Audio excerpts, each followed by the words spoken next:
Hello दोस्तों, कैसे हैं आप लोग। मैं हूं आपका होस्ट एंड दोस्त निशांत और आपका स्वागत है आपके अपने चैनल डिफेंस ट्यूटर में।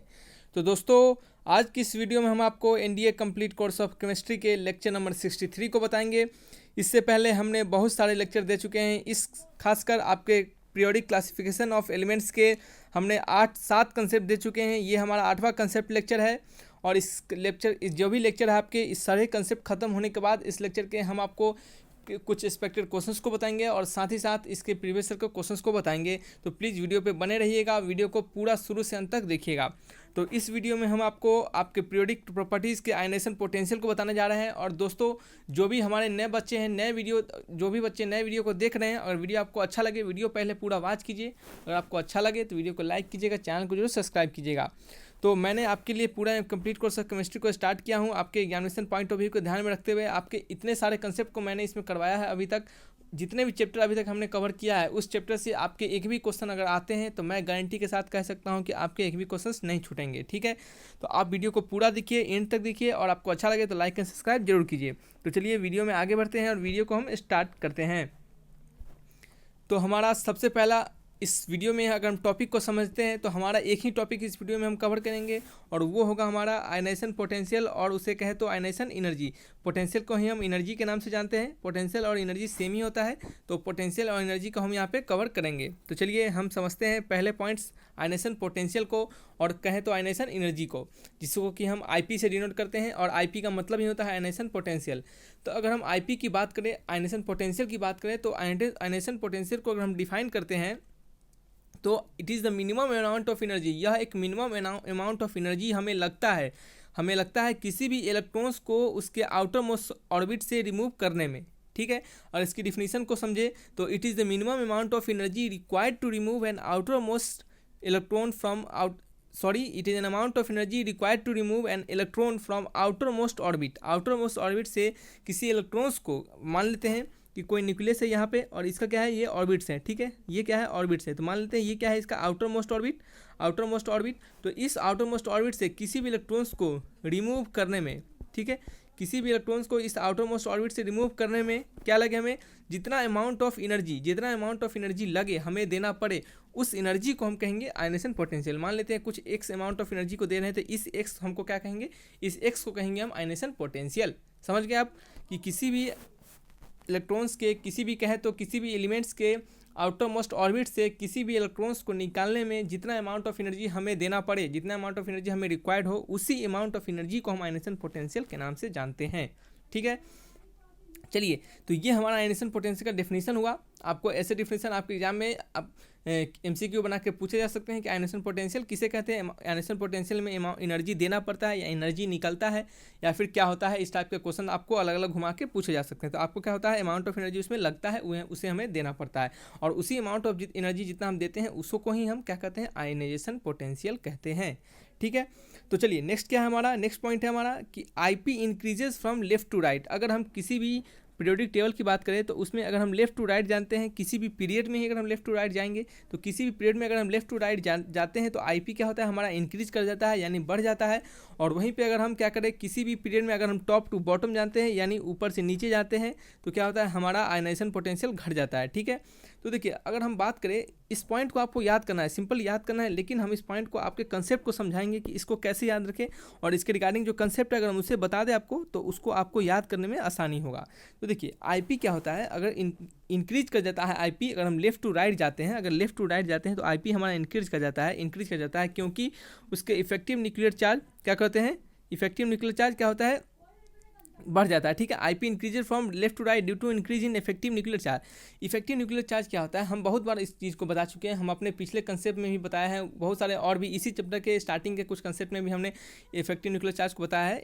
न्यूक्लियर चार्ज होता है कि आउटर मोस्ट इलेक्ट्रॉन से न्यूक्लियस का जो अट्रैक्शन होता है, यानी न्यूक्लियस का जो अट्रैक्शन होता है, मान लेते हैं ये न्यूक्लियस है, इसका अट्रैक्शन होता है जो आउटर मोस्ट सेल इलेक्ट्रॉन से, आउटर मोस्ट सेल के इलेक्ट्रॉन का अट्रैक्शन होता है न्यूक्लियस से, उसी अट्रैक्शन को क्या कहते हैं, इफेक्टिव न्यूक्लियर चार्ज कहते हैं। ठीक है, तो देखिए आपका जब हम लेफ्ट टू राइट जाते हैं तो हमारा इफेक्टिव न्यूक्लियर चार्ज क्या होता है, बताइए, इफेक्टिव न्यूक्लियर चार्ज बढ़ जाता है। ठीक है, इफेक्टिव न्यूक्लियर चार्ज बढ़ जाता है और इस बढ़ने के कारण क्या होता है, आपका साइज क्या होता है, छोटा हो जाता है। क्या होता है, साइज छोटा हो जाता है, और साइज छोटा होने के कारण क्या होता है, हमारा आईपी घट जाता है। ठीक है, तो ये क्या हो गया, एक्सपेरिमेंट के अनुसार देखा गया कि आईपी जो होता है वो इन्वर्सली प्रोपोर्शनल होता है साइज के। इसका मीनिंग हुआ, इसका मतलब यही हुआ, क्या इसका मतलब हुआ, एक सेकेंड इसको थोड़ा इरेज करते हैं। अगर ठीक है, देखिए इसका मतलब हुआ कि अगर हम साइज ऑफ एटम को बढ़ाते हैं, अगर कि if increase the size of atom then our IP is decreases, यानी कहने का मतलब कि अगर हम साइज ऑफ एटम को बढ़ा देते हैं तो हमारा आईपी क्या होता है, डिक्रीज कर देता है। अगर हम आईपी को बढ़ा देते हैं तो हमारा साइज ऑफ एटम क्या हो जाएगा, डिक्रीज हो जाएगा, क्योंकि ये क्या है, इन्वर्सली प्रोपोर्शनल होता है। इन्वर्सली प्रोपोर्शनल में रिलेशन यही होता है, एक बढ़ता है तो दूसरा घटता है, एक घटता है तो दूसरा बढ़ता है। ठीक है, तो यहाँ पे आपको दिख गया होगा कि इफेक्टिव न्यूक्लियर चार्ज बढ़ने के कारण क्या होता है, आउटरमोस्ट सेल का न्यूक्लियस का जो अट्रैक्शन होता है आउटरमोस्ट इलेक्ट्रॉन पे वो क्या होता है, बढ़ जाता है। इसके कारण क्या होता है, ये आपका एटम जो क्या होता है, श्रिंक कर जाता है, छोटा हो जाता है, यानी आपका साइज क्या हो जाता है, घट जाता है, और इसके कारण क्या होता है, आईपी बढ़ जाता है। ठीक है, तो यही कारण होता है कि लेफ्ट टू राइट जाने में आपका क्या होता है, साइज क्या होता है, बढ़ने के कारण आईपी क्या, सॉरी साइज क्या होता है, घटने के कारण आईपी क्या होता है, इंक्रीज कर जाता है। ठीक है, सिमिलरली टॉप टू बॉटम में क्या होता है, आपका साइज बढ़ जाता है, इसके कारण आईपी घट जाता है। ठीक है, तो ये आपका पॉइंट हुआ। इस पॉइंट्स को आप ध्यान में रखते हुए याद कर सकते हैं, और ये जो रिलेशन है बहुत ही इंपॉर्टेंट रिलेशन आपके एग्जामिनेशन पॉइंट ऑफ व्यू को लेके। ठीक है, नेक्स्ट क्या है हमारा, इसी पॉइंट को हम पिक्टोरियल रिप्रेजेंटेशन में दिखाए हैं। क्या दिखाए हैं कि आपको याद करने के लिए आपको आसानी हो जाए कि आईपी क्या होता है, हमारा इंक्रीज कर जाता है फ्रॉम लेफ्ट टू राइट में, और आईपी हमारा डिक्रीज कर जाता है कहाँ पे, फ्रॉम टॉप टू बॉटम में। ठीक है, समझ में आ गया होगा। अगर नहीं समझ में आ रहा है, कोई भी प्रॉब्लम हो रहा है, तो आप कमेंट कीजिए, कमेंट करके बताइए हमें, हम आपके हर एक प्रॉब्लम को, हर एक आपके क्वेरी को सॉल्व जरूर करेंगे। ठीक है, नेक्स्ट क्या है हमारा कि IP1 of group 2 elements. Group 2 कहने का मतलब, ग्रुप 2 कहने का मतलब क्या होगा कि ग्रुप 2 क्या, किसे कहेंगे ग्रुप 2, एक सेकेंड दोस्तों, देखिए ये है हमारा ग्रुप 2 है, पहला ग्रुप दूसरा ग्रुप, तो ये है ना हुआ ग्रुप 2 एलिमेंट। ठीक है, तो इसका जो आपका आईपी होता है, ग्रुप 2 एलिमेंट का जो आईपी होता है, सॉरी मार्कर काम नहीं कर रहा है, पता नहीं कभी कोई क्या हो जाता है, ग्रुप 2 एलिमेंट का आईपी जो होता है वो क्या हो जाता है, आपका ग्रेटर होता है, बड़ा होता है then the corresponding element of group 13। Group 13 कहने का मतलब ग्रुप नंबर ये। ठीक है, आईपी जो होता है ग्रुप सेकेंड एलिमेंट का वो बड़ा होता है आईपी ऑफ ग्रुप 13 एलिमेंट। ठीक है, यही यहाँ पे यही लिखा हुआ है कि IP1 कहने का मतलब होता है कि पहली बार जो इलेक्ट्रॉन हम निकालते हैं, अगर पहली बार जो इलेक्ट्रॉन निकालते हैं, मान लीजिए आउटरमोस्ट शेल पे 2 इलेक्ट्रॉन है या फिर 3-4 इलेक्ट्रॉन है, तो इसको पहले वाले इलेक्ट्रॉन को निकालेंगे तो IP1 होगा, दूसरे वाले को निकालेंगे तो IP2 होगा। सिमिलरली क्या करेंगे हम, अगर तीसरे वाले को निकालते हैं तो IP3 होगा। ठीक है, और इसी तरह हम चौथे वाले को निकालते हैं तो क्या होगा, हमारा IP4 होगा। ठीक है, समझ में आ गया होगा किसे IP1, IP2, IP3, IP4 कहते हैं। तो IP1 जो होता है हमारा ग्रुप सेकेंड एलिमेंट का, यानी इस एलिमेंट का, जितने सारे एलिमेंट है इस ग्रुप में, उसका क्या होता है, बड़ा होता है ग्रुप 13 वाले एलिमेंट से। और ऐसा क्यों होता है, इसका रीजन क्या है, इन सभी रीजन को हम अभी हम समझेंगे नेक्स्ट अपने अगले वाले पॉइंट में। देखिए नेक्स्ट पॉइंट पे हमारा क्या कहा जा रहा है, इस रीजन को, इसके रीजन को हम आपको जरूर बताएंगे, हमें याद है इस चीज़ को, तो आप ध्यानपूर्वक आगे लेक्चर को देखते रहिए। ठीक है, तो नेक्स्ट हमारा पॉइंट क्या है कि it is due to the stable configuration of group 2 elements. जो ग्रुप 2 एलिमेंट होते हैं उनके स्टेबल कन्फिग्रेशन होते हैं। स्टेबल कन्फिग्रेशन कहने का मतलब आपको कैसे पता है कि कौन सा कन्फिग्रेशन स्टेबल है, अगर किसी भी आपके एलिमेंट से किसी भी इलेक्ट्रॉनिक कन्फिग्रेशन अगर लिखते हैं किसी भी एलिमेंट का, अगर उनके जो आपके ऑर्बिटल्स हैं यानी SPDF जो ऑर्बिटल्स हैं, अगर वो क्या है, अगर फुल्ली फिल्ड हो, फुल्ली फिल्ड क्या क्या होता है, अगर कोई ऑर्बिटल्स फुल्ली फिल्ड हो तो वो ज़्यादा स्टेबल होते हैं किसके, हाफ फील्ड के। अगर वो हाफ फील्ड हो तो उससे ज़्यादा स्टेबल होते हैं किसके, पार्शियली फील्ड के। ठीक है, अगर मान लेते हैं आपके 6 वाले में, P वाले में 6 इलेक्ट्रॉन डालते हैं तो 6 अगर इलेक्ट्रॉन भरा रहे तो वो ज़्यादा स्टेबल होता है किसके, 3 वाले से। यानी आपको सबसे ज़्यादा स्टेबल होता है 6 इलेक्ट्रॉन भर दे तब, दूसरा स्टेबल होता है 3 इलेक्ट्रॉन भर दे तब, और सबसे कम स्टेबल होता है अगर इसमें हम 1, 2, 4, 5 इन सभी में से कोई भी इलेक्ट्रॉन्स को भरे। ठीक है, समझ में आ गया होगा किसे हम कहते हैं फुली फील्ड स्टेबल, सॉरी किसे कहते हैं मोर स्टेबल, किसे कहते हैं लेस स्टेबल। तो आपका जो ग्रुप सेकेंड एलिमेंट होता है, ग्रुप सेकेंड एलिमेंट ये होता है, तो इसका जो आपका इलेक्ट्रॉनिक कन्फिग्रेशन होता है वो होता है NH2। NH2 कहने का मतलब इनके इस सेल पे क्या होते हैं, 2 इलेक्ट्रॉन होते हैं। ठीक है, पहले वाले के लिए क्या होता है 2s2, 3s2, 4s2, 5s2, 6s2, 7s2। ठीक है, जैसे से ऊपर से नीचे पीरियड बढ़ते जाते हैं, आपका n का वैल्यू क्या हो जाता है, सॉरी n का वैल्यू क्या हो जाता है, बढ़ता चला जाता है। n का वैल्यू क्या हो जाता है, इंक्रीज होता है। ठीक है, इंक्रीज हो जाता है। ठीक है, तो यहाँ से यही समझना था कि आपके ग्रुप सेकेंड एलिमेंट जो होते हैं उनके कन्फिग्रेशन क्या होते हैं, स्टेबल होते हैं। अब कैसे पता चला कि ये स्टेबल कन्फिग्रेशन है, क्योंकि इनके एस के पास एस में 2 ही इलेक्ट्रॉन भरे जाते हैं और इसमें क्या है 2 ही इलेक्ट्रॉन्स प्रेजेंट है। सिमिलरली क्या होते हैं आपके, यही रीजन था इस वाले फर्स्ट वाले आपका आंसर का, फर्स्ट वाले आपके सॉरी पॉइंट्स का, कि सेकेंड एलिमेंट जो होते हैं ग्रुप 2 के एलिमेंट जो होते हैं उनका ग्रेटर आईपी होता है किसके करस्पॉन्डिंग 13 वाले एलिमेंट के, क्योंकि 13 वाले एलिमेंट की अगर इलेक्ट्रॉनिक कन्फिगरेशन की बात करें तो 13 वाले एलिमेंट का इलेक्ट्रॉनिक कन्फिगरेशन आपको हम अभी लिख के दिखाते हैं। देखिए आपको पता भी होगा शायद, हमने ये सब बताया है। तो 13 वाले एलिमेंट का कितना, इसमें 5 इलेक्ट्रॉन है, ठीक है। तो हम कैसे कैसे लिखेंगे, 1s2 2s2 क्या होगा 2p1, 2 2 4 1 5, 5 इलेक्ट्रॉन्स भरा गए और क्या हो गया हमारा लास्ट में कितना इलेक्ट्रॉनिक कन्फिगरेशन आया 2p1, यानी p पे 1 आ रहा है। और इसका क्या होता है, इस वाले ग्रुप का क्या होता है, मान लीजिए बेरिलियम का ही लिखते हैं अगर, तो बेरिलियम का क्या लिखेंगे 1s2 और 2s2, ठीक है। तो देखिए यहाँ पे s पे 2 एलिमेंट आ रहे हैं, इलेक्ट्रॉन आ रहा है सॉरी, और यहाँ पे लास्ट वाले इलेक्ट्रॉन क्या आ रहे हैं p में जा रहे हैं और जिस पे एक ही इलेक्ट्रॉन है, यानी आपका ये क्या है स्टेबल इलेक्ट्रॉनिक कन्फिगरेशन है। इसके अनुसार इसके कारण क्या होता है, अगर मान लेते हैं अगर स्टेबल होने के कारण क्या रीजन हो जाता है कि स्टेबल हो जाता है तो आईपी ज़्यादा हो जाता है। तो देखिए आपको पता है कि स्टेबल आईपी क्या होता है कि इलेक्ट्रॉन्स को रिमूव करते हैं हम आउटर मोस्ट किससे, ऑर्बिट से, और जिसका अगर स्टेबल इलेक्ट्रॉनिक कन्फिगरेशन होगा, अगर ये स्टेबल इलेक्ट्रॉनिक कन्फिगरेशन है अगर, तो इससे अगर हम इलेक्ट्रॉन्स को अगर क्या करते हैं रिमूव करते हैं तो ये हमें रिमूव करने नहीं देगा, ये हमें क्या करेगा रिमूव करने में बाधा पहुंचाएगा, ज़्यादा हमें क्या करेगा बाधा देगा, ठीक है। और इससे कारण क्या होगा हमें ज़्यादा अमाउंट ऑफ एनर्जी को देना पड़ेगा। लेकिन यहाँ पे क्या होगा स्टेबल नहीं है तो ये चाहेगा जल्दी से अपना एक इलेक्ट्रॉन रिमूव कर दे और क्या हो जाए स्टेबल हो जाए, ठीक है, क्या हो जाए स्टेबल हो जाए, ठीक है। तो आपको यहाँ से पता चल गया कि ये जल्दी से स्टेबल होने का चाहेगा तो इसमें हमें कम अमाउंट ऑफ एनर्जी देना पड़ेगा। लेकिन ये स्टेबल पहले से है तो ये इलेक्ट्रॉन्स को रिमूव नहीं करना चाहेगा, तो इससे हमें क्या करना पड़ेगा ज़्यादा अमाउंट ऑफ एनर्जी देना पड़ेगा इलेक्ट्रॉन्स को रिमूव करने में। तो ज़्यादा अमाउंट ऑफ एनर्जी देंगे तो ज़्यादा आईपी हो जाएगा, इसमें कम अमाउंट ऑफ एनर्जी देंगे तो इसमें क्या हो जाएगा कम आईपी हो जाएगा, ठीक है। तो यही मेन एक्चुअली रीजन होता है। और यहाँ पे आपका सिमिलरली क्या कहता है IP one of group 15 element, group 15 element का क्या होता है बड़ा होता है आईपी ऑफ ग्रुप 16 एलिमेंट, ठीक है। तो ग्रुप 15 एलिमेंट कौन सा हो गया बताइए, ग्रुप 15 एलिमेंट कौन सा हो गया, ये तो दिख रहा होगा आपको, ये हो गया आपका 13 14 15, यानी आपका ये हो गया 15 वाले ग्रुप। मार्कर नहीं चल रहा है सॉरी दोस्तों इस बात के लिए, ये क्या हो गया ग्रुप 15 एलिमेंट हो गया, ठीक है। और ग्रुप 16 एलिमेंट क्या हो गया ऑक्सीजन वाला, ठीक है। ग्रुप 16 एलिमेंट यही हो गया। तो आपको पता चल गया कि ग्रुप 16 एलिमेंट जो होते हैं सॉरी ग्रुप 15 एलिमेंट जो होते हैं उनका आईपी क्या होता है ग्रेटर होता है ग्रुप 16 एलिमेंट के। अब क्यों होता है इसका इलेक्ट्रॉनिक कन्फिगरेशन की बात करें तो इसका 7 इलेक्ट्रॉन है, तो हम कैसे भरेंगे इसको, इसके इलेक्ट्रॉनिक कन्फिगरेशन कैसे लिखेंगे बताइए, 1s2 सॉरी मार्कर का प्रॉब्लम है, चलिए देखिए यहाँ लिखते हैं हम 1s2 2s2 2p। अब 2p के बाद कितना बचल गया, इसमें n क्या है 7 इलेक्ट्रॉन है, 2 2 4 इलेक्ट्रॉन भरा चुका है, 4 इलेक्ट्रॉन भरा चुका है, अब बचा कितना 4 में से 7 में से 4 गया तो 3, तो 2p क्या हो गया 3 हो गया, ठीक है। तो अब आपको पता चल गया इसका इलेक्ट्रॉनिक कन्फिगरेशन क्या है 1s2 2s2 2p3। अगर ऑक्सीजन की बात करें तो इसमें 8 इलेक्ट्रॉन है तो 1s2 2s2 2p4 हो गया।